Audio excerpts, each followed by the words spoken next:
everyone, and welcome to the first video on the beginner's burrow. My name is Fenrir, at least that's what I go by online, but you can call me Fen, everyone does.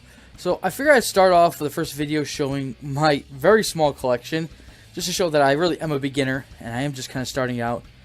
Just as a disclaimer, just so everyone knows, I did have a collection a few years ago. I got up to about 18 tarantulas in it, so I do have a little experience, but I'm just getting back into this, and I'm very new to everything again. I'm trying to learn everything kind of over. So many name changes going on right now. At least I came back to that. And so I feel very much like a beginner at the moment. So, well, let's just go over my collection here. So, I just started buying tarantulas last, let's see, Sunday night I went and picked up these 4 slings. The day before that I picked up, the day after I picked up the scorpion. So I've been collecting again for about a week. So I'm very much, like I said, very much back into this, just back new. So hopefully we can all take this little journey together. That's my hope here. So what do I have here? Well, let's start with my scorpion here. This is common name would be the Asian forest scorpion. He's still a baby. I will get some videos of him in a minute. He's only about 2 inches. The scientific name for this guy, and I am really bad at scientific names, folks, so bear with me. Feel free to correct me in the comments, and I actually will appreciate that. It's I said it wrong, right? Heterometerus spinifer, if I got that right, hopefully. If not, like I said, let me know in the comments. But that's just the Asian forest scorpion, as most people know that by. Okay, so what are my tarantulas I have here? First, we have Brachypelma vegas, or the Mexican red rump. Back here we have Elastodoria parabana LP, or the pink salmon bird eater. Over here we have Ciliobrachus discolus, or this is the Vietnam blue. And the last one we have here is, okay, this is one I really have a hard time with, Ceratogerus darlingii. This is the rear horn baboon is the common name for that one. So, like I said, I probably butchered most, if not all, of those scientific names. Feel free to give me the correction in the comments, everybody. Okay, but I do have one other guy. Like I said, I had a collection back about 2 years ago, maybe a little more, and I unfortunately had to sell it all off.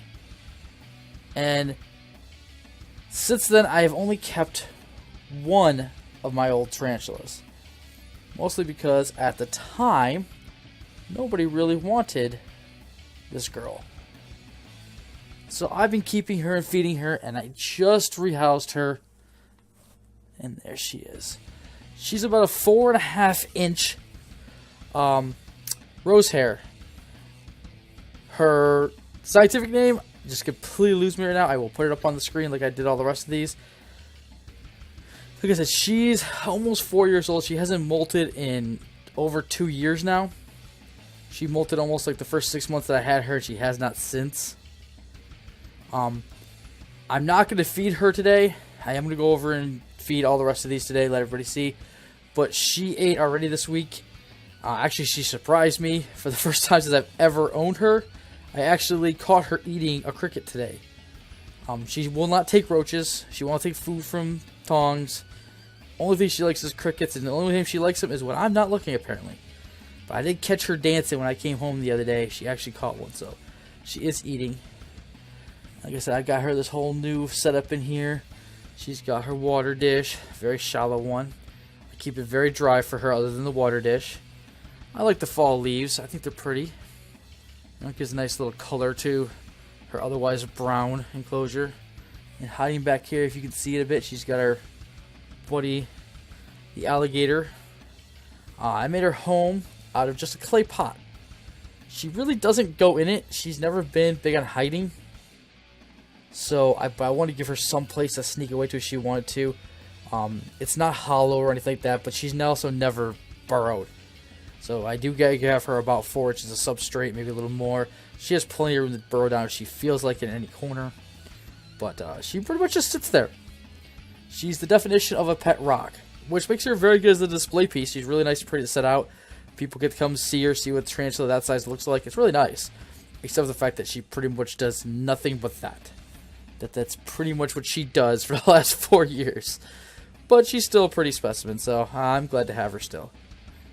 Well, that's about it for this video.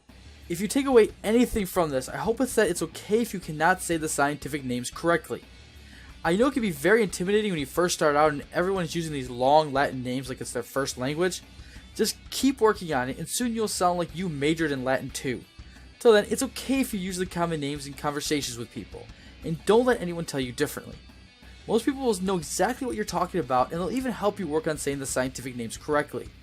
Just remember, before buying anything, get the scientific name so you know exactly what you're buying. If you like this video, please click the like button and share it with your friends, forums, and discords. If you want to see more of my bumbling, click the subscribe button. Thank you for watching.